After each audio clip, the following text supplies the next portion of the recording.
didn't tell me that as a retort. No, but he enjoys things like that. When we were going down to Tampa, You know, my daughter told me the other day. because this is just on the heels of seeing the Walton Key. Section of the streets of one, she says it's good. I want to take my phone. Driving and church coming down here, I had a man there about push me off the road because he wanted to get from me and I went there. You know, you gotta be human. You gotta laugh about it because, you know, otherwise you're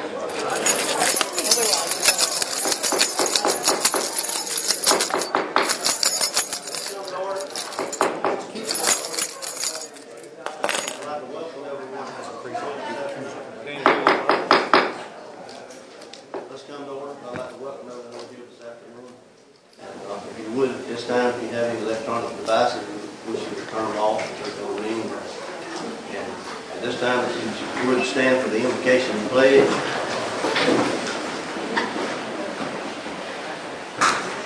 Dear Heavenly Father, we thank you for the opportunity to gather here this afternoon and do the business of the people of Walton County. We thank you for this beautiful sunshine that you've provided for us today, but we also thank you for the much needed rain over the weekend. We pray for our beachgoers that they will be careful and cautious in these days of turbulent water, that they will be mindful of the red flags, and we ask that you keep them safe and our workers safe as well, the people that are out there working for us every day. We ask that you guide and bless those that take care for us, not only here at home but overseas. And all these things we ask in Jesus' name. Amen. Amen. I pledge allegiance to the flag of the United States of America and to the republic for which it stands, one nation under God, indivisible, with liberty and justice for all.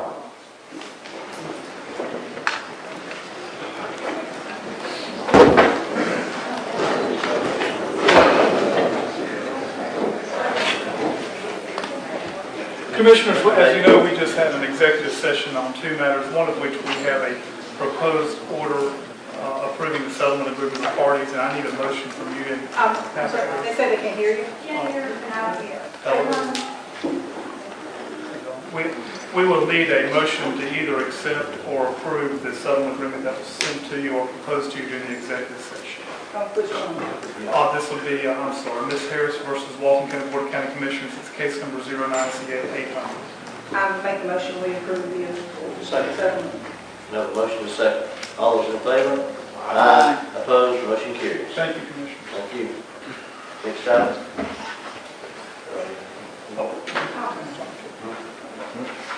I'm just going to make sure we attach a copy to them.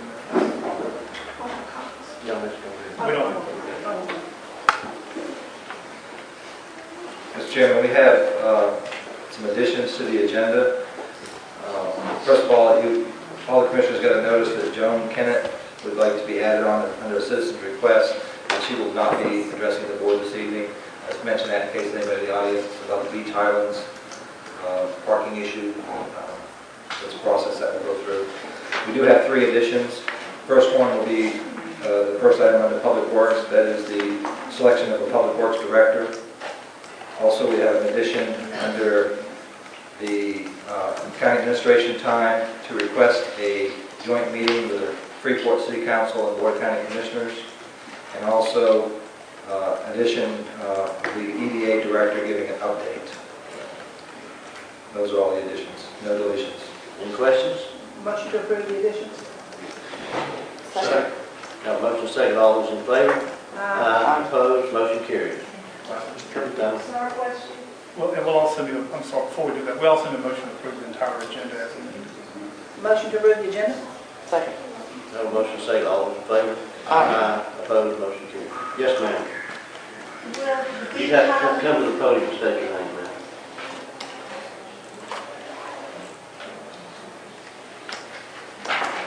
I'm sorry, but did I understand that the Beach Islands problem would not be addressed today? And we have a ordinance that covers no parking signs that can be erected in the county, and a procedure that goes through. That information has been provided to Mr. Douglas, who will process that in accordance with that ordinance. There's really no action for the board to take on that.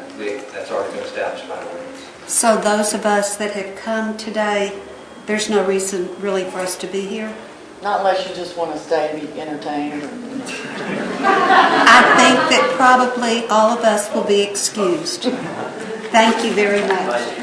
Oh, she needs your name for the record. Pardon? State your She name. needs your name for the record. My name is Jan Cone Bowerman at 175 Highland Avenue. Thank you. You're welcome. Thank you.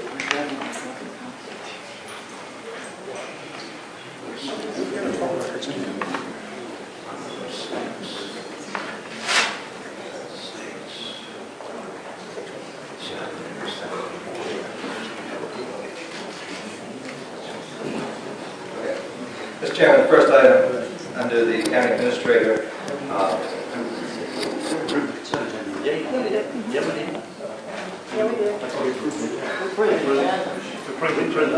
that's the part.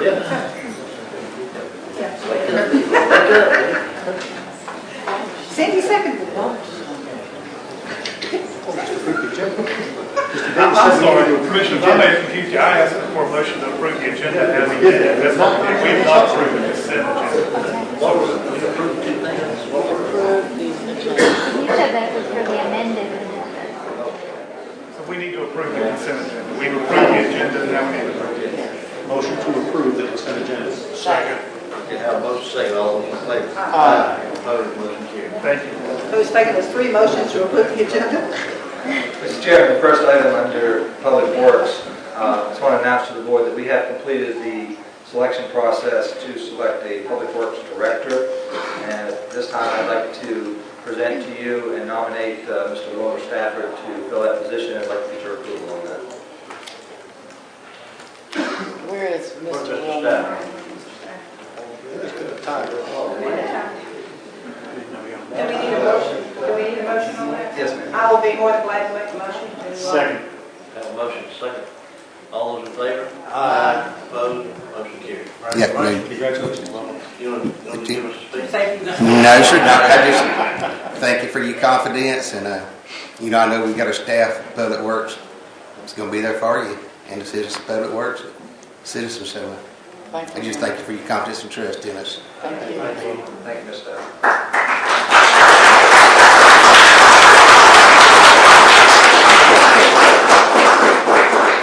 Chairman, item 1A under the Public Works is the request to purchase floor scales for the landfill recycling operations in the amount of $1,265. This will allow them to weigh those recyclable materials. Right now they weigh them on a scale that breaks on 20 pounds.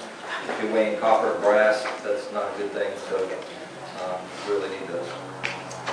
Motion to approve. Second. Have a motion second, all those in favor? Yes. Aye. All those opposed, motion carried. Mr. Chairman, next item will be presented by Mr. Douglas. Good evening, Commissioners. The item I have before you tonight is just for information only. The evaluation team has completed their evaluation of the South Walton Parking Needs Assessment RFQ, which is RFQ 013-016. And there are 2 firms that the group ranked closely. Just letting you know that we'll be providing their submittals for your review in the upcoming days. Expecting to probably place that on the next County Commission meeting agenda for award. Be glad to answer any questions you have about that either today or in the interim. In the meantime, the 2 firms that are the top 2 ranked firms are very highly qualified. So. Any questions? Do we need a motion on that? No. Thank you, Mr. Douglas. Thanks. We're all waiting for that parking needs assessment because all my emails now are about parking. So if y'all could hurry, that would be greatly appreciated. Yes, ma'am. Thank you. Mr. Chairman, the first item under administration is the request to begin negotiations with Crowder Gulf for the RFP 013-012 Disaster Response Services. They were the top rated firm, and we would like your permission to begin negotiations with them at this time. Any questions? Motion to approve. Second. Have a motion second, all those in favor? Aye. Opposed, motion carries. Next item, Mr. Larry Jones.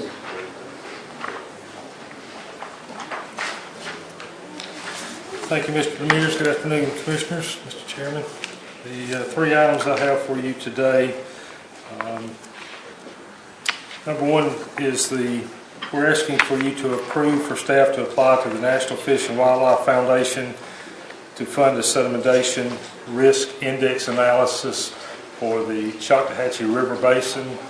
We have had discussions over the past several weeks regarding how do we move the process along to perhaps pave some of our dirt roads and improve our stream crossings, those areas which are impacting the Choctawhatchee River through the tributaries, ultimately the bay and the Gulf. Through our studies, we've determined that the best place to start with that is to ask for an analysis that will identify those crossings that are having the most detrimental impact, qualifying those and indexing them so that when we go to ask for money for those improvements, we can have the scientific basis for making those applications and identifying the most troublesome crossings. We have some information that this study is going to be somewhere near $1 million, probably between $800,000 and $1 million. There are some funds available through NIFWIF, which we believe we can access to do that. So we're asking today for your approval for Billy McKee and some others on staff to work on submitting an application for those funds for the study. Any questions? Any questions? Motion to approve. Second. Motion second. All those in favor? Aye. Opposed? Motion carried. Thank you. The next item, in our 331 corridor, one of the initiatives we're working on that we'll have back before you at a later date for more approvals is the tax increment financing district, which we hope to utilize a portion of ad valorem taxes. And I'll state, and I hope I state this every time we talk about this, this is not a tax increase. It's a shifting of the already in place ad valorem taxes based on the increased values of the improvements made in the corridor. The next step that we need to take in moving that initiative along is getting a professional opinion of what the impact of the improvements, the four-laning of the highway, water and sewer, the overlay district that we're looking at, and some of the corridor standards, how that will impact property values so that when we move, if we move into the tax increment financing and create the district, what we can anticipate in revenues. We've been advised by those that we're consulting with that we could hire a consultant that would do a deep analysis of that, and in checking of that, it's probably a $50,000 bill, but that we could utilize state certified appraisers to do a very similar study but on a smaller basis and utilize that and extrapolate those numbers across the district to determine what those increases may be. We were asking that you approve us, allow us to move forward with that with a cost not to exceed $5,000 in funds to be utilized from the BCC professional services budget. We have sent out a request for information and we've gotten one back, and the cost for such a study is $3,500. So we're certainly certain that we can get the work accomplished for that less than $5,000. So if you have any questions. Any questions? Motion to approve. Second. Have a motion second. All those in favor? Aye. Opposed? Motion carries. Thank you. The last and final item I have is simply for your review. In moving forward and moving through the process of Restore Act, NERDA, and all the entities out there that will potentially provide funding for restoration projects, it became clear that a local comprehensive plan would be in our best interest. What we have before you is a draft of a local comp plan for the restoration and of our ecosystems and economy based on the impacts of the Deepwater Horizon oil spill. We're not asking any action today other than we would like for you to provide us back your comments by the end of this week. We will incorporate those into the document and provide that back to you at your May 24th meeting for further review. And once you approve that with your additions, we will provide it to the local Restore Act committee and get their input on it and bring all that back to you at a later date for public hearing for public comments. So today, really need no action other than to make you aware of what we're trying to do and the reason you have this, and to ask you if you would provide us comments back by the end of the week so we can incorporate them into the document for next week. Yes, ma'am. I have read the document, and you and Billy did an outstanding job on it. It does mirror very closely the council, Part 2, the council's plan. Looks very good. My only question to you, do we need to somehow either today or on the 24th tentatively approve it so you can apply for those NIFWIF funds? Because I think that they would probably want that. It would probably help our application if we had tentative approval of this document. Billy, you think we will need that by the 24th, or? Didn't hurt.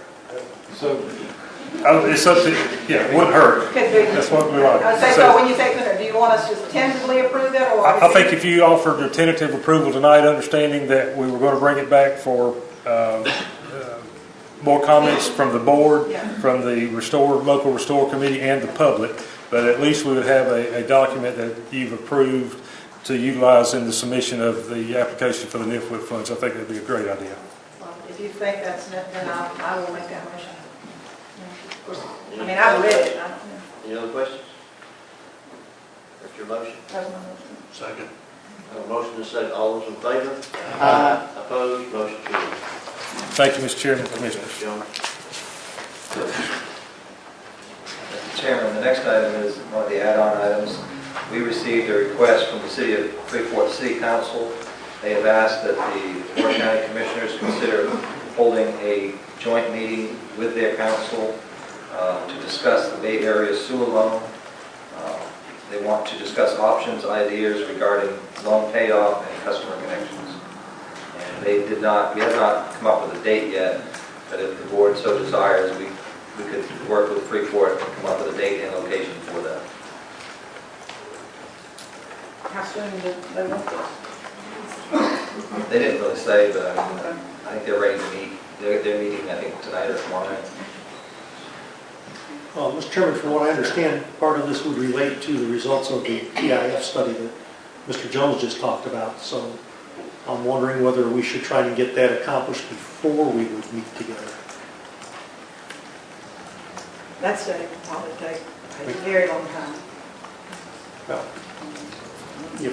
part of what the TIF thing is to do is to look at water and sewer along that corridor, which is part of the same corridor that I believe that Freeport is looking at talking about. So, I mean, we could have a meeting, but we're not going to be armed with the information that we need in order to come to understandings. This request says specifically the Bay Area sewer loan.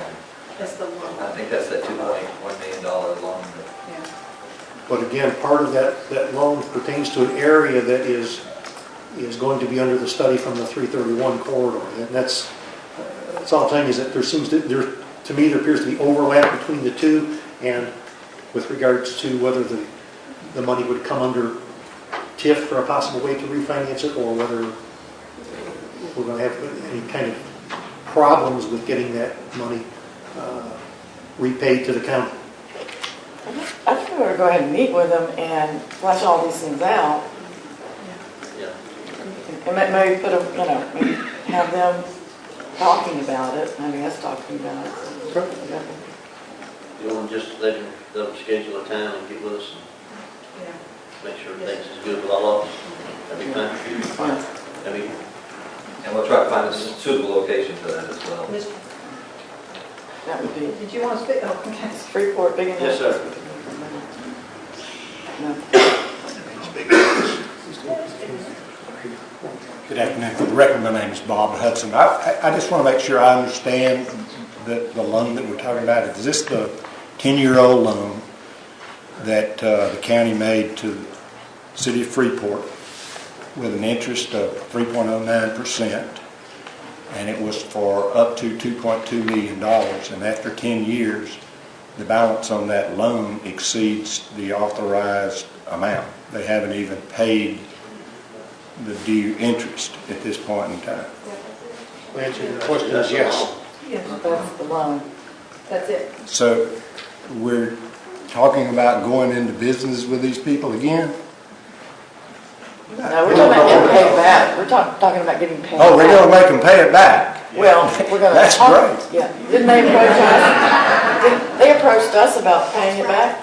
Well, about the joint meeting. My understanding is, yes, they want to pay it back, but they want to discount it tremendously, is what I've been told. Well, that's what we need to find out. I just want to make sure the public understood what we're talking about. It's that loan that we made 10 years ago that if I were a bank, I'd have foreclosed on. If you read that agreement too, it says that we will forgive the last $400,000. $400,000 based on they make certain amount of taps at a certain price. Yes, I understand. Okay, you remember that. But that is None of us know till we have the hearing, so. I'm sorry, sir? None of us know until, I'm assuming, what they want until we have this workshop. We have a lot of needs, and hopefully we can work some agreement to where we would recoup those taxpayer dollars over there, because I think we have other needs in the county at this point in time. I just want to make sure I understood which one it was. Thank you.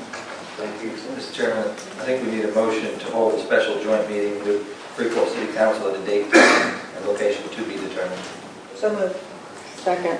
Motion second, all those in favor? Aye. Opposed? Motion carries. Next up is Stan Sunday. Did you have the EDA? Oh, after. Good evening, Commissioners.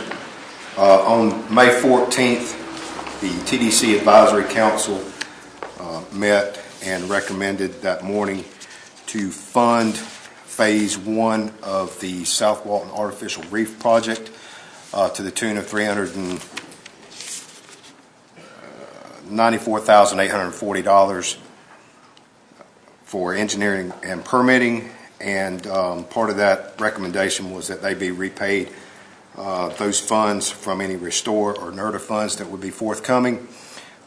There's been question and considerable debate about the reimbursement part of that recommendation. I took that back before the Advisory Council this morning for reconsideration.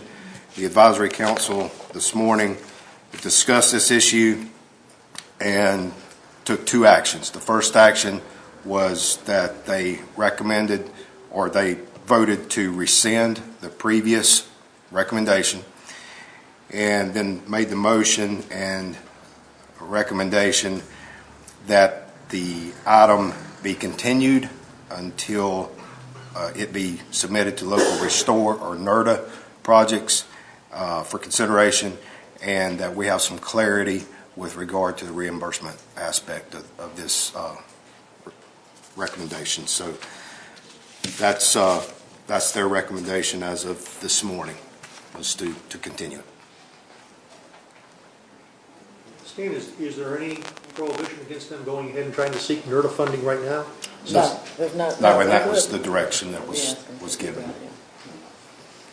And we're, as you know, we're awaiting some clarity from the Treasury with regard to the reimbursement aspect of it. Yeah, I don't think, the project's definitely not dead. It's, you know, it's just, we're trying to work out some of the different nuances about reimbursement versus non-reimbursement, that kind of thing. So.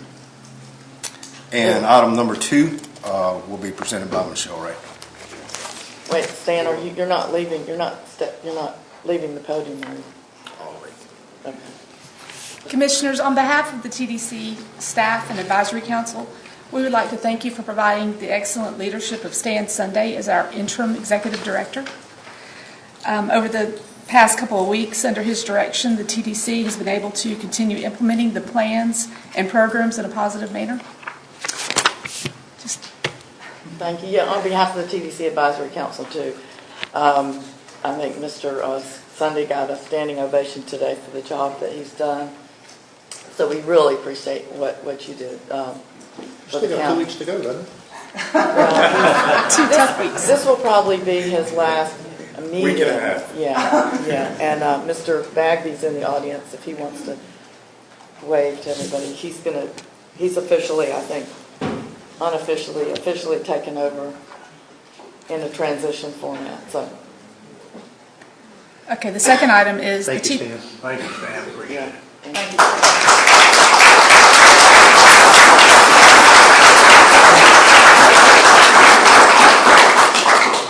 I would like to say that I appreciate your confidence in me. It's truly been a privilege to work with the council and the staff. It's been a challenge trying to lead and manage two departments, but it's been a rewarding challenge, and I appreciate the opportunity to serve in that capacity. Thank you very much.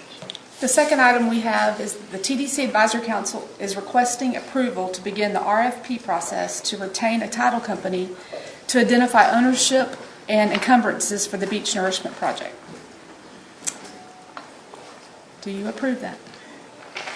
Any questions? Motion to approve? Second, but I've got a question. Okay, Brad Pickle is here from Sea Haven It's for Brad. Consulting to provide an update. It's for Brad. Brad, I know that part of this entire process is key for bringing together federal, state, and local monies to accomplish this. Do we know what impact sequestration on the federal level has had with regard to the potential for federal funding? We do. I was going to give an update. You want me to? And that's part of it. The short answer to that is funding is going to be a big issue going forward.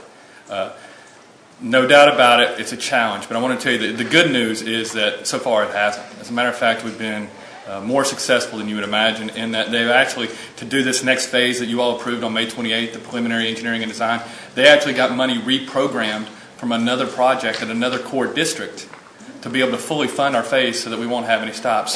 So far, sequestration, because the Mobile District thinks it's a good project, Division, South Atlantic Division, and headquarters, as you know, going up to the Civil Works Review Board, has been so supportive. They've actually gone to other districts to get money to keep this process moving along. So sequestration so far has not impacted it at all. As far as overall funding, to kind of continue on that path for just a second, is we have been, as you're aware, and I know the Risk Commission is aware, we have been looking at what is going to be the impact on just overall funding and how is that going to work, especially in light of the fact that we're going to be looking at roughly $45 million in a non-federal share. The federal share will be $16 to $17 million, and like I said, the district is very adamant that they're going to have that money. Their leadership is adamant that they're going to be ready to go in 14, 15, sometime in there. As far as our share, as you all know, we do have the bed tax, the beach nourishment bed tax is set aside. Roughly right now we have about $8.5 million in reserve. By the time the project goes, estimating that it will be about $10 million. On top of that, we would secure a loan like we did for Western Walton County, and that loan's going to come due, or we should pay it off the next couple of years. It's down to about $2.5 million. We originally got around a $20 million loan. So we could re-leverage that money to probably to the tune of 25, 27 million, give or take. And we were and are going to continue to pursue state funding. State funding right now, we're eligible based on public access for approximately $9 million, give or take. But that's a challenge. The state only allocates $30 million annually. And so who's to say that we're going to get that $9 million? The silver lining on this cloud, and the thing that I stressed today at the TDC meeting, is we have those funds through the TDC reserves on the admin side. We have currently $13.5 million in TDC reserves. That $10 million of that, if it's kept aside, covers our cost share with or without state funding.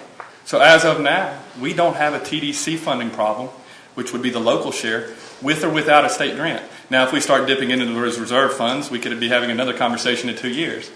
But since 2002, the three pillars of the project have been having a viable project, the easements, which is what we asked permission for, which would be going after the titles now, see who owns the lands, and we'll be drafting the easement, and all this language passed through the attorney and through you. We would have workshops. First step is to find out who owns the property. That's the second piece, and the third piece has always been funding.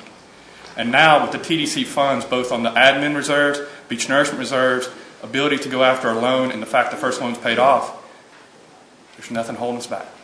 And so that's the good news that I wanted to pass on. So we're in the third phase. We're in designing the project. And I know in the past I've come before you and said, we're going to have a project, we're going to have a project. Well, as you know with your vote last week, or 2 weeks ago, we're doing engineering plans and specs. We're moving forward with a great core of engineer partners. So I know that's a little bit long of an explanation, but I did want to give you an update to show you how critical it is, but also how great it is that we do have the resources available at no additional taxes to anybody, completely paid by the tourist. As far as the federal funding, the project won't go without federal funding anyway, because the federal government can't do a federal project if they don't put their money up. But for the time being, we're in great shape. And I think that's a message that we've all been wanting to hear and needing to hear. But right now, we're looking really good on the funding side. Thanks, Brad. Thank you. Any questions? Thank you, Brad. Need to vote on the motion. There's a motion on the floor. Second. Yeah. Heard the second. There's a motion and a second. All those in favor? Aye. Opposed, motion carries. And real quick, thank you again for your ongoing support of me. I appreciate it and look forward to the next 3 years. Thank you. Mr. Chairman, Mr. Steve Yeager from the Executive Director of the Economic Development Alliance would like to come up and give an update. Mr. Chairman, Commissioners, thank you for giving me a couple of moments. Last month, or at the last meeting of the BCC, we described the process of certifying the Mossy Head Industrial Park project, getting it certified such that it can be marketed more effectively. You all sent me back to my board, the board of the Economic Development Alliance, with a request for funding, and that funding is in the amount of $2,750. I'm happy to tell you that our board did meet last week and unanimously approved the expenditure of $2,750 for the Phase 2, basically the completion of paperwork and eligibility requirements for the certification process. It's basically this wad of paper, all of which has to be filled out, every detail regarding the Mossy Head infrastructure, what is there, what we intend to have built there, and how we're going to market it. So we're moving forward on that. I want to thank the Assistant County Administrator for his support in marshaling the troops from engineering, from GIS, and from Public Works to assist in this project. We're all pitching in. We have 2 weeks to get this done. I just wanted to let you know that the money was in fact appropriated by our board, and we are moving forward.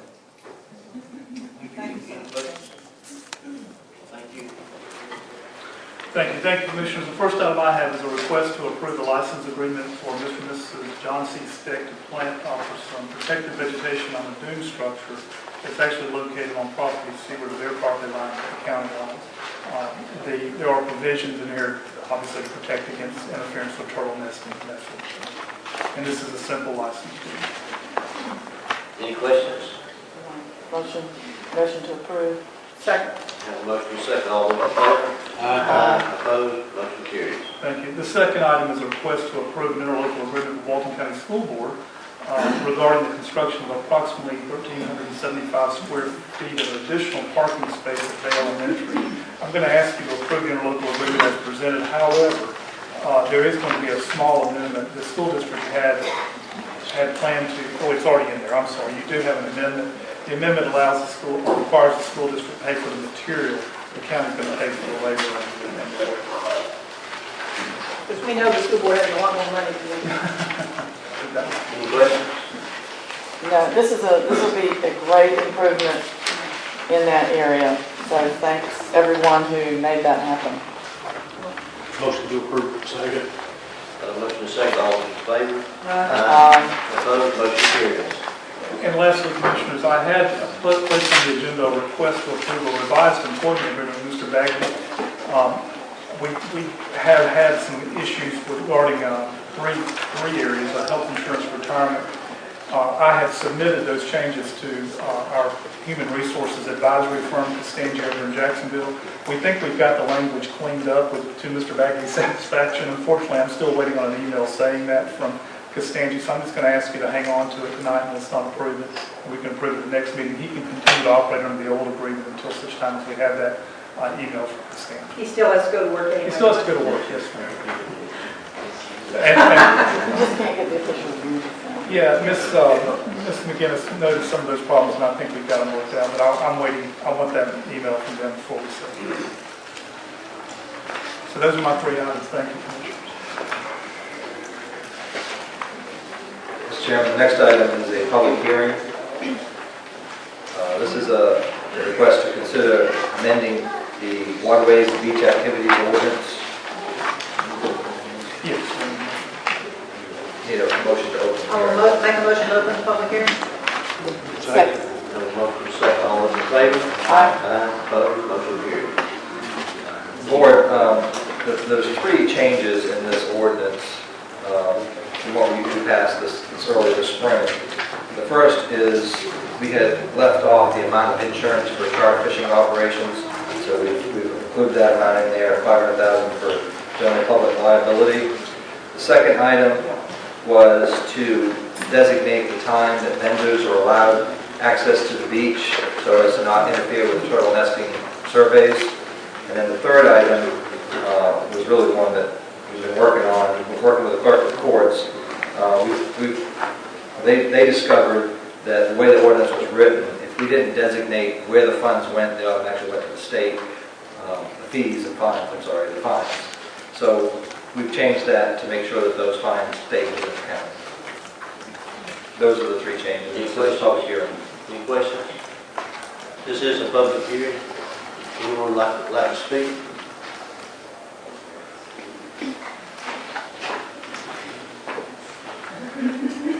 Brian Pierce, I'm with Golf Coast Beach. I'm curious to the hour thing. I'm sorry, honey, could you say that a little slower Oh, I'm so you sorry. can get it?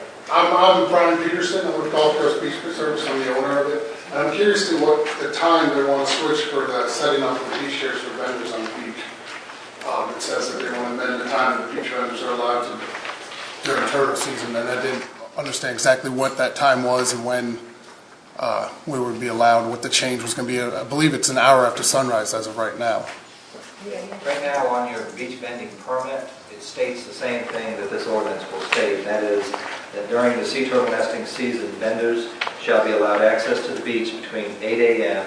or after the morning sea turtle nesting survey has been completed in sunset. So that was changed with the last changing of the ordinance?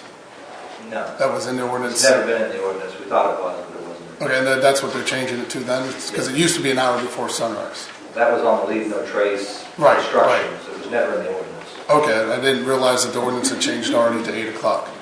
My question is why 8 o'clock for us if you can allow the public to come down whenever they want to set up? It affects us in setting up, having to wait till 8 o'clock, and I'm okay with, setting an exact time, but having to wait till 8 o'clock affects, in certain areas you come down and the publics have already come down, they put their tents out and there's no one enforcing them not to cover up the whole beach.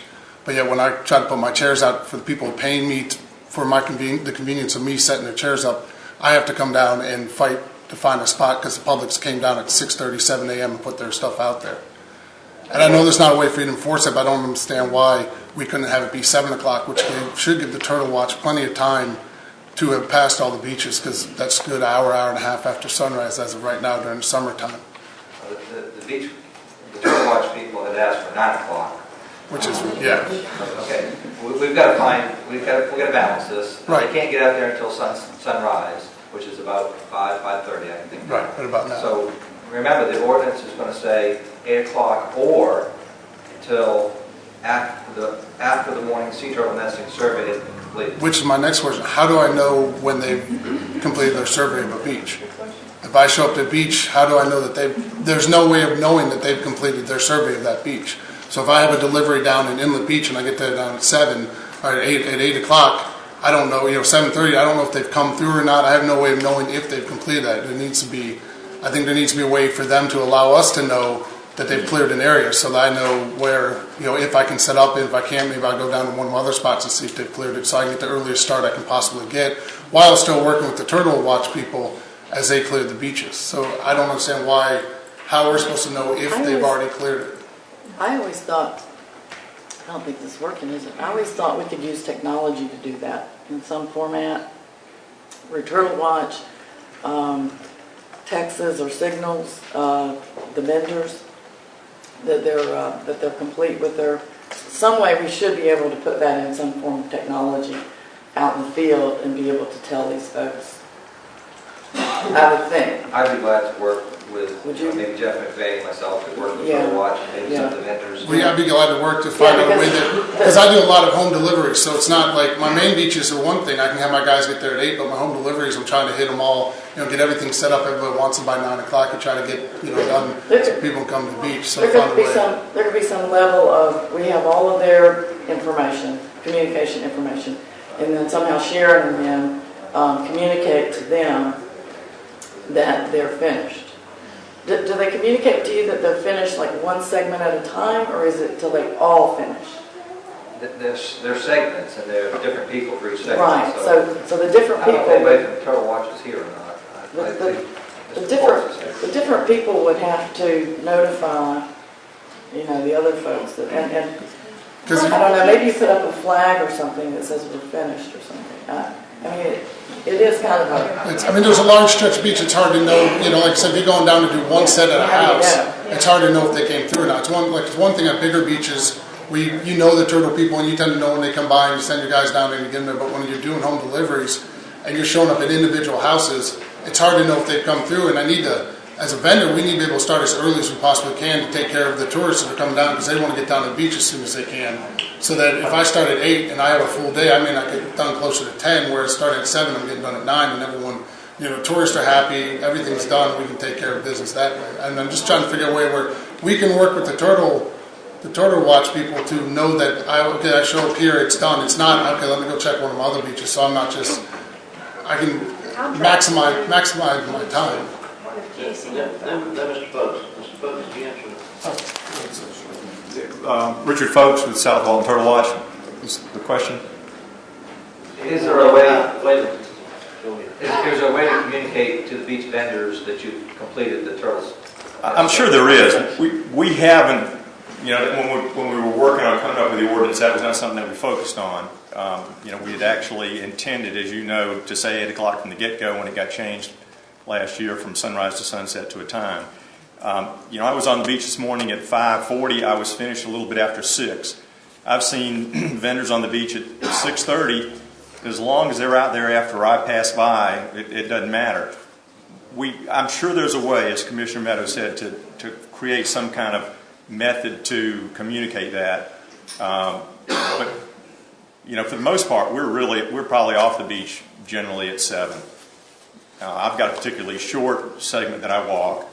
But as far as who walks it, there are lots of different segments, and then there are different people that walk on different days. So there's probably close to 50 different people that walk. It's not like you've got the same person walking every day on the same section. There's a lot of variables there. What if because I know the TDC has the contract, right? What if TDC administrators. They left the TDC, what if when you're through, let's say you, for example, you notify a designated person at the TDC, and then they can send out a blast email to all the vendors every time. It's kind of cumbersome, but until we come up with a different plan, at least you would know almost immediately. There should be a site that everyone could log on to, and you could have all the sections, and then you could say I'm complete. The beach vendors could log on to the same website. And I don't know how it would all work, but something to that effect where everybody just logs on to one site. Lewis is over there saying he can make it happen. I have a thought, potentially. Knowing that the different Turtle Watch people are out at different segments of the beach and that they probably have mobile ability, this could be a perfect application for a Twitter account. Actually, so as soon as they're done, they could Twitter which parts of the beach are clean, and these guys can check the account and. Just think everybody would have to get a Twitter account. Of course. Those vendors could, or whoever. Yeah. Right. I think that there may be people that aren't into Twitter that don't want to do that, and everybody. But it's a good idea. It is. Everybody that walks obviously has to have a phone, because as you find, if you're just a walker, you're not on a permit, and you find a nest, you've got to be able to call to get somebody there. So everybody has a phone. The problem is it's not liable to. Who would we call at TDC at 5:45? I had a call a couple of days ago. It was at 5:20. Who would we call at the county at that time? When we're done, and maybe it's 6:30. You just log to on let them know that you would log on to a site and you would check off your site. And I don't see a problem. I don't know. Maybe our IT guys could figure it out. Train Turtle Watchers how to use Twitter. Some of our walkers are going to be more technically challenged than others. It's easy to pick up the phone and make a phone call. Right. And not everybody has an iPhone. Not everybody has a... Right. So in principle, I don't see a problem. It's just a matter of working out the details. Okay. Why don't we take something from the post office? You usually have a box out there where you store your chairs. At my set beaches, but my home deliveries, I don't. I'm not sure about what the home deliveries are, but if you put a little flag on your box, turtle people, as they walk that beach, they can come and raise the flag. Did you state your name? Say that. Alan Vaquero. Yes, sir. Gil Osterloh with La Dolce Vita Beach Service. I thought about a compromise while we were talking about all this. What does it take to be part of the turtle program? You have to be certified, I think, by the state. To be, yeah, to qualify. When you say be part of well, it, to qualify. In other words, what qualifies someone to do what you guys do to inspect a turtle nest? Well, I've been doing it for 13 years. But I mean, there's a class that you have to go to. We have to go to training every year, or at least every other year. I go every year in Panama City. So we could do this. We could, if you could do it. I'm sure the gentleman who set up the beach chairs can do that as well. Could we reach a compromise? You offended me when you said that. We had somebody from the vendors call us last week where I had to send somebody from Seagrove Beach down to the west end to check on a turtle crawl. It turned out to be a soft-shell turtle on the beach, not a sea turtle.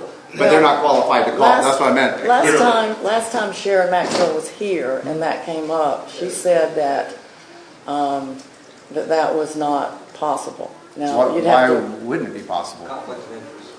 Conflict of interest. She's certified by the DEP. I think is the only person certified to do this by the DEP. And then the DEP has regulations that prohibit because of a conflict of interest. You have to be the permit holder. She's the only permit holder we have in this county. So she's the only person. I guess I'm sorry. I'm new to the turtle inspection program. Is that something that only she can do? She is the only one certified with a permit that can perform this service for the county.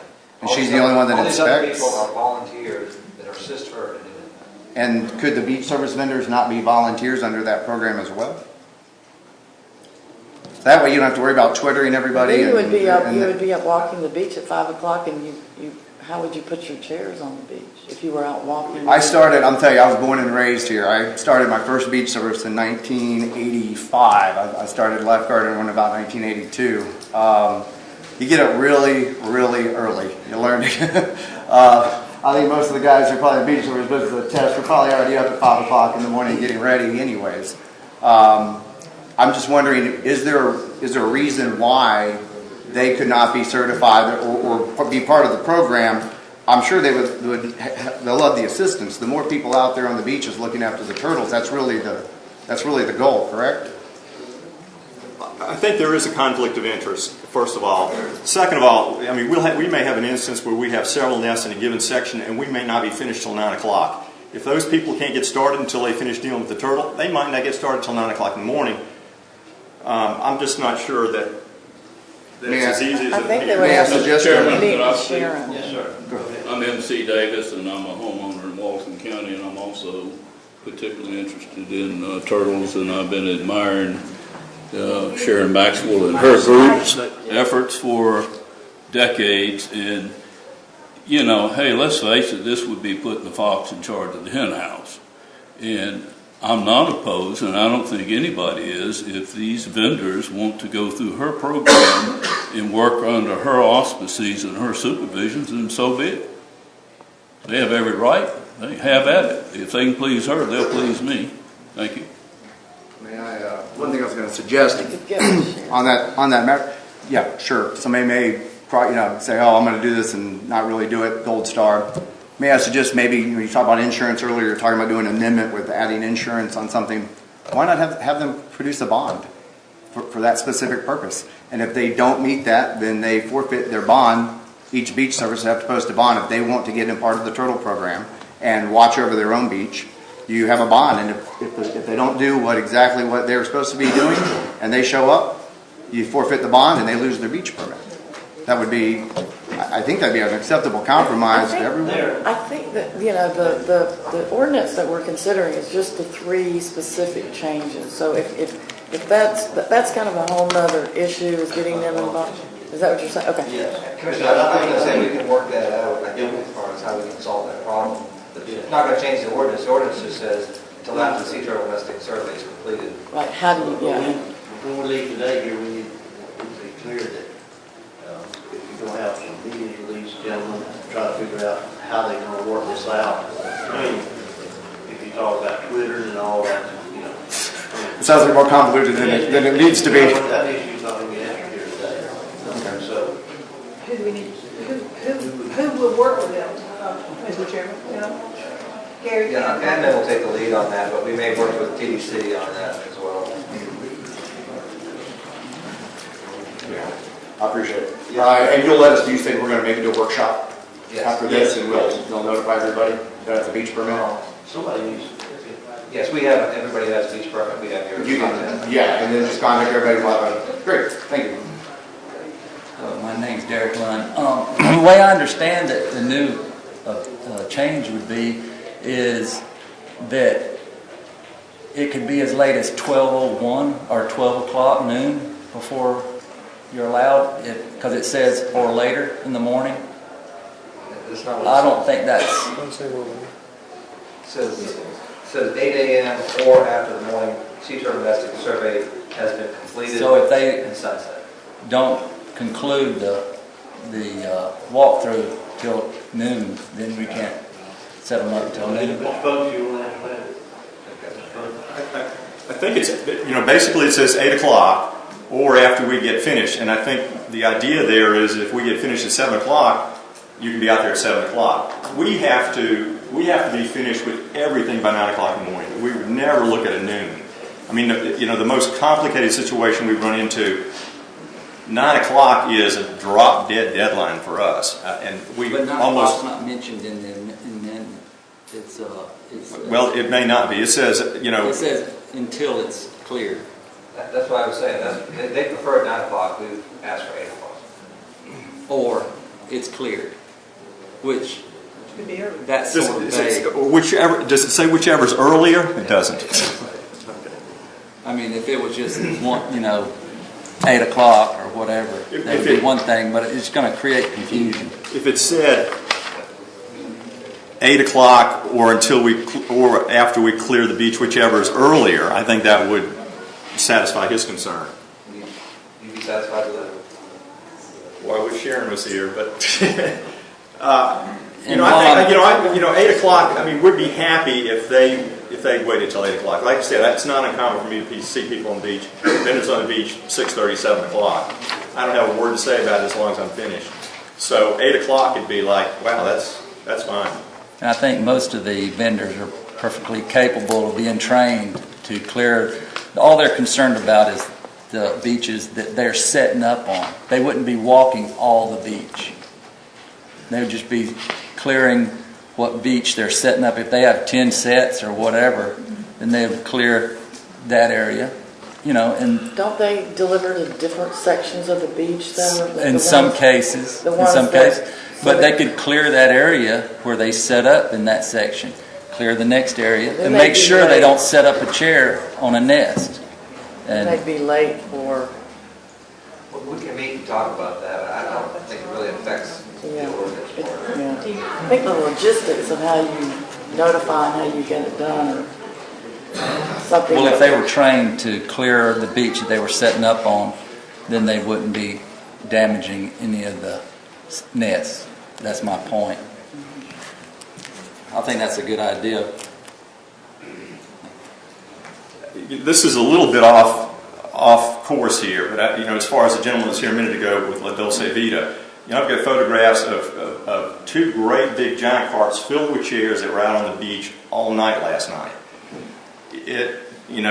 For the people that are doing that to also be the people that are being sure that the beach is cleared and all is a little unsettling to me.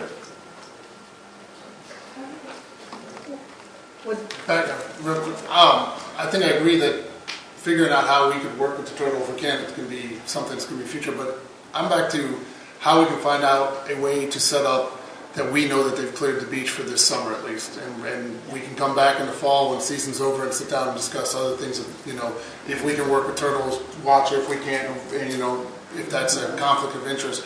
But to me, as an owner of a beach service, my bigger thing is knowing when, being able to know when they have come through, so that if I know if I can set up yet or if I need to wait till 8 o'clock.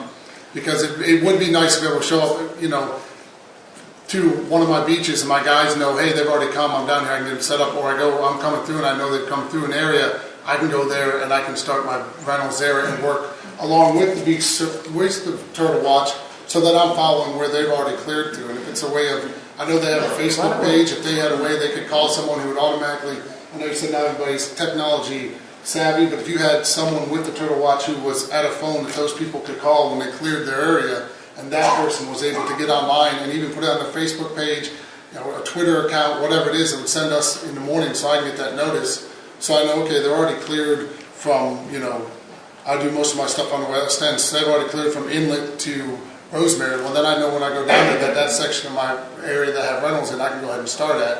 If they haven't, I can look and see where's clear that I need to go through so I can start my days. And you'd be the most efficient as taking care of the tourist, along with working with the Turtle Watch, giving them the chance to get their stuff done, but so I'm not sitting around waiting to start at 8 when I could have, all of a sudden I find out they're always done at my area at 6:30 and I could get down there earlier. Why don't we have a representative from the beach vendors, a representative from Turtle Watch, and admin talk about how the logistics get done about notification? I think so. And as far as the ordinance goes, if you look at your permit right now, it says on there these exact same words. Right. So if you violate the conditions of your permit, Well, I understand that, but this isn't changing anything. But the part is that says it after they've already cleared it. So now the part's to find out, since it's not going to change, is to find out how can I know, how can we work with them to set up a way, how can we have set up, so it gets to what now is we have to work with them to set up a way for them to let us know when they've cleared the beach. And I agree with that, and I think it'd be fair to have Sharon Maxwell into that meeting since she is the partner. Right, exactly, and that's She's something not here that tonight. we need to set up that. And for the record, I totally agree. I think it's in everybody's best interest for us to work out that detail. Okay, thank you. Do you want to say it briefly? I think you all have it worked out. Okay. But my name is Lisa Lindhoff. I'm a biologist for the U.S. Fish and Wildlife Service out of Panama City. And I wanted to come and hear your comments tonight. I encourage folks to come out and be entrepreneurs on the beach and do what they can for our tourist season.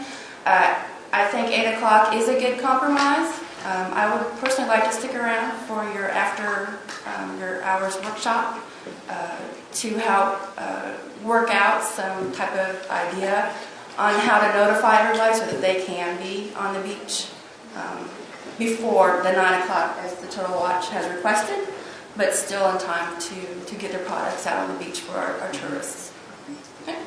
If you could just give me your name after the meeting. We won't be doing that tonight. Okay, yeah, sure. All right, thanks. How do we let the tourists? Anyone else? You don't. Yeah. We close the public meeting. Make motion to close public meeting? Second. Motion second. All those in favor? Aye. Opposed? Motion carries. Mr. Chairman, before we vote on this, I think there was a point that was really made that we ought to take a look at inserting that language, the earlier of 8 o'clock. Or earlier? Or the completion of whichever comes earlier. I think that would clarify some of it too. So it's not looking like we've got to go to noon or anything like that. I'd like to see that. Whichever. So whichever is earlier. Right. Before and sunset. Yeah. Is that your motion, sir? That is my motion. Second. Second. Motion second. All those in favor? Aye. Aye. Opposed? Motion carries.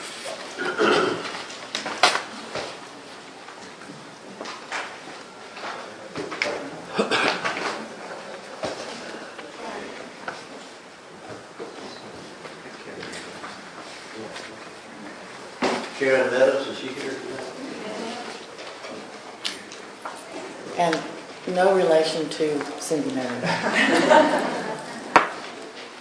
We're happy that our race doesn't interfere with the turtles. Yes, we do. Good afternoon, Commissioners, Chairman. We're here. I'm Karen Meadows, Race Director for the second annual 30A 10K held on Thanksgiving Day. This is my co-race director, Amy Stoyles. Craig Baranowski, he is also a co-race director. And we're just here to talk a few minutes about the race. I'll let Craig have the floor. Thank you. We appreciate your time. Just real quick, I'm the Craig Baranowski, and President of Hammerdown Multisport. We are the Emerald Coast's largest endurance athlete club. We span Walton and Bay County, and we actually have athletes outside the state as well. We host several events, endurance events, triathlons, endurance cycling events. And last year, we hosted the first annual Thanksgiving 30A 10K. It's a charity event. It's intent from the beginnings to be a charity event. All net profits were donated last year to Daniel Margagliano, who's an injured firefighter that was a quadriplegic. We capped the race at 800 racers. We had people from 27 different states, and we donated $18,000. So it was our belief the race went really well. Feedback from the Sheriff's Department, the Fire Department, and the town of Rosemary Beach all had very positive feedback on the organization of the race and the impact on the our town and 30A. It's Thanksgiving morning. It's early in the morning. So this year we are looking to have both lanes closed versus one lane. We'd like to bump up the attendance from 800 to 1,200 to 2,000. In addition, we're adding 2 more charities to our race this year. So we're going to have donations for Danny as a primary. We're going to have Food for Thought, which is a Walton County food charity, and then the Lighthouse Family Retreat, which is for children with cancer to be able to have vacations on the beach. So again, it's going to be a charity event. We want to keep growing the race, so that's why we're asking for 2 lanes, and that way we can continue to support our community with our charity efforts. And last year y'all had 1 lane, correct? That is correct. Was it the same area, the same distance, and the same time? Same everything. Thanksgiving? Okay. And this time they're asking for both lanes to be closed. For how long in a period of time are you asking the closure? Yes, so we'd like to close it from 7 a.m. till 9:30. It's a 10K race. It's an out and back, so we're closing 3.1 miles. So it actually starts from Rosemary Beach.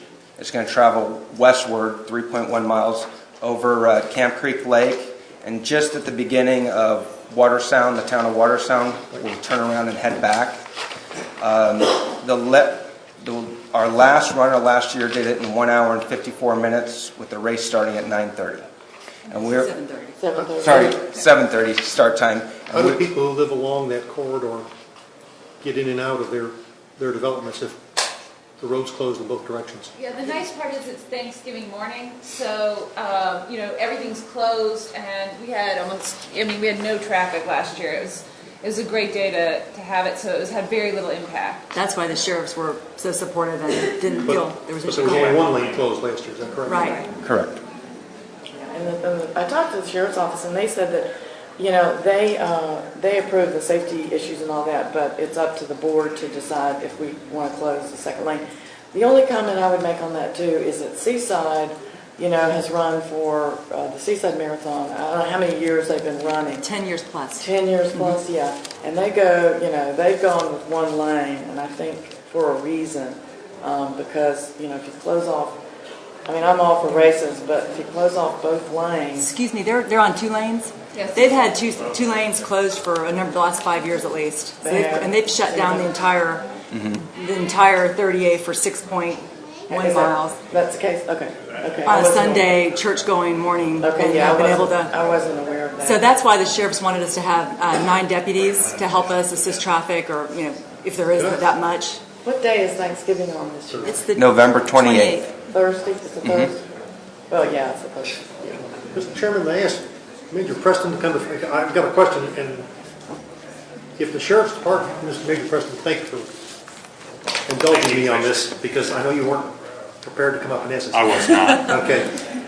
How does traffic that needs to get within... Someone needs to get in or out within the stream if you've got the roads closed for 2 hours. How does that get accomplished? That's a great question. For the record, Major Preston, Walton County Sheriff's Office. If I understand your route correctly, there is no north-south ingress or egress from the Water Sound all the way back to Rosemary. So you're impacting traffic along Camp Creek and 30A. So to turn people around, we would have to back people up all the way to pretty much Seagrove to get them to turn around to go up to 98 if they needed access. So you're really talking about not only affecting 3.1 miles, you're talking about affecting all that to the west because you have no north-south access through there to get people back to 98. So we need to understand this is more of an impact than just 3.1 miles. If we block both lanes. It would block Camp Creek, that road off of 98. And then as you go west, your next north-south feeder is all the way back out to 395. Right. If somebody on the south side had to get access Yeah. to 98. Yeah. That's our concern. Now, we can put officers out there, we can shut it down if you'd like to, but it does present a public safety hazard. Well, we felt, just to speak on that, there's a lot of openings for the 6.1 miles that Seaside does for their 13.1 race on Sunday in March, which isn't a holiday, where pretty much people aren't going anywhere. Publix is closed, everything's done. It's a real quiet morning, which is why we chose having the race that day. There's a lot of openings. I was saying 395, 393, and there's a whole bunch of points of interest for the Seaside race, where there would be potentially the same hazards or even greater than ours. And really that race has gone very smoothly over the last 10 years. They've had deputies, they've had fire marshals, they've had the ambulance there. They have, plenty of support from the community and we've met with all those people and gotten their support for our race. And to do that, we feel like it would be safer to have both lanes, because we feel like as we grow the race, like Seaside did, we want to make sure people aren't trampling on other people, that, it's a nice, smooth, clean line back and forth. I mean, our race it's half the distance of Seaside, and they've been successful, which is why we feel like we'd like to try it, because we think that we'd be able to get a safe race. Could you start earlier instead of, because see, I think of Thanksgiving Day, y'all think nobody goes out, but there's an awful lot of people who go to other people's homes for Thanksgiving dinner. Yep. So, you would have to, a lot of people would have to rearrange their Thanksgiving plans to fit in with the race. We can start earlier, and we could even go to 6:30, which is fairly early, but it's not unconventional for races. And we'd have everybody cleared out of there by 8:30. Right, and the other thing, once they make the turn at the halfway point, we can start to begin to open the road up and kind of follow That's what them they as did they last go. year. I mean, we can do those things. I just want to emphasize the point that we need to consider it impacts more than just this 3.1 mile stretch, and that a lot of times things go well by sheer happenstance, not by good planning. I know, I agree. Our job is to plan for worst case scenario, make sure that we can provide public service for those situations. So just understand it affects a little bit more than that, but we're happy to work with them. What time it would be November 28th. What time does daylight happen? I think 6. It's 6. I think the race could go off at 6:30. I think it'd be 6. 7 would be 7 would be best. Would be best if you approve that and let us have 7. Right. It was 7:30. It was 7:30 last year. I just hate closing off that entire section for 2 hours. Well, that's 2 hours. the one important thing I wanted to bring up is we head west, and once they hit that turnaround, then that westbound lane can be opened up. And then as of last year, once the last runner, that's 1 hour. So you're talking a 1 hour time frame. Right. Yeah, we can start closing. Then we start closing it, and we actually did a rolling opening of the road as the runners finished up. So we can get past that one northbound exit at Watersound Parkway. You've got a 1 hour last runner at the turnaround, and then another 10-15 minutes before they're at Watersound Parkway, and then they have the exit there. But last year you worked with just one lane closed, right? We had one lane closed, but unfortunately, during the time when the race started, we had a lot of racers on the whole road. They kind of were confused. And we did our best with the sheriff's department to get everybody scooched in and back under the one lane. I might add, there really wasn't anybody out. I think it's a good idea to possibly consider starting a little bit earlier, just to make sure that we're safe on that. But it was Jim Bagney. You guys know he is our supporter from Rosa Beach. No, I've never met any of these people. For the record, Jim Bagby, and I'm both here as the TDC and because we support this event with some money, and as the Rosemary Beach Town Manager. I think the compromise here, and I talked to Major Preston, and I think we just mentioned it, if we can keep 2 lanes from Rosemary Beach to Watersound Parkway closed for 30 minutes, because really the reason the 2 lanes is that this mass of 2,000 people start out, and if you've ever run a race, you're walking. Some people are just walking at the beginning, waiting for the flow to start to go. So if you can just close 2 lanes for about 30 minutes, that will give people time to stretch out and get on the course, and then we can have a sheriff's deputy follow them, and then that opens up the north-south. It's not a problem in Rosemary Beach or Seacrest because we actually have access out to 98 in both those communities and the communities across from Seacrest Beach. So that's not the issue. It's probably past White Cliffs or whatever. And so if we could just get approval to close it for 30 minutes, both lanes, and then back to one lane after they have gone down. How would you designate that one lane? How would you cones? Cones. You would just, they would all kind of. So all the cones would be on the side of the road, and behind the sheriff's deputy car that is following, protecting on both lanes, there would be somebody from the race team on a trailer or truck, and they would be putting the cones in the middle. And then last year, they had people manning the points, the access points, even for that one lane, because people still want to go west. They still want to go where they can't go, and so you have people there going, I'm sorry, you can go this way to go out. Maybe you missed the big blinking sign for a week that said one-way traffic. Mr. Bagby, I've got a question on this real quick. Maybe I'm a little bit unclear what you're asking for there, but since this is a 10K, right, you're assuming that if you went halfway for 30 minutes? No. The Water Sound Parkway, is just west of Alice Beach, as y'all know. The race actually goes to Water Sound. That is where the 3.1 mile turnaround point is. They would go out there, and then they would turn around, and they would be restricted to the one lane coming back. That alleviates, as Mr. Bagby was saying, that alleviates the mass throng that starts off at the beginning. As it begins to spread out like a snake, then it becomes manageable to get them into one lane. That's what he's saying. So for 30 minutes, it would be 2 lanes. Okay. Until they stretch between out. Rosemary Beach and Water Sound Parkway. Right. Yeah. Okay.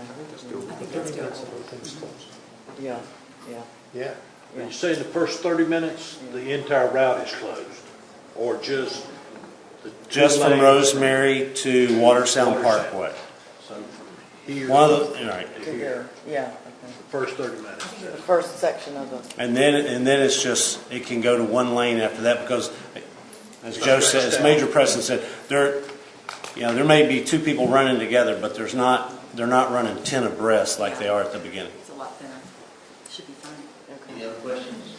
And are we talking about changing the time of the race still to? I would like to leave I it. would like to leave it at 7:30 just because like it is growing dark, it's cold that time of year, so people can sleep in, but if you insist that we should have it at 7, then we can do it at 7. Change. We did start at 7:30 on the dot. We got it off right on time, but. Well, if they're going to, if they're only going to be for 30 minutes, it'd be 7:30 to 8 for that section, so, that'd be fine with me. What about using the bike path? Is the bike path on there for the There is for a the bike. return trip? There is a bike path. For the return trip? Yeah, people can, slower runners and walkers went on the bike path. The police officers, herded them in. They were at the turnaround. We had them posted. Okay.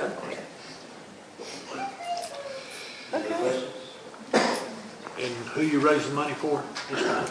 This year, the primary benefactor is Donations for Danny, and then the 2 is Food for Thought and the Lighthouse Family Retreat.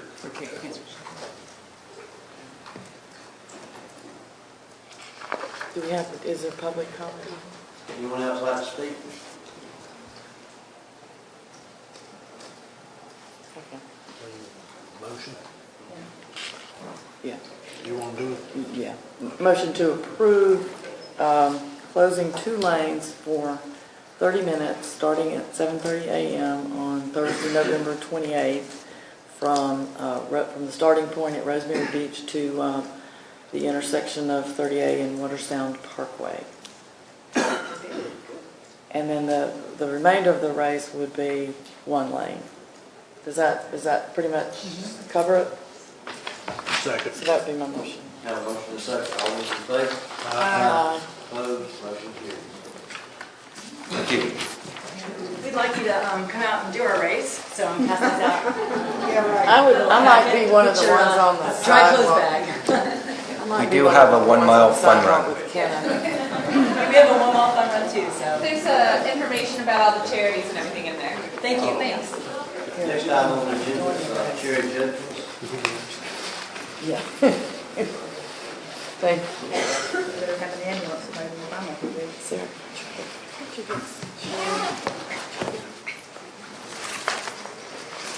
Commissioners, I'm here again this month pretty much for the same reason I was here before you last month.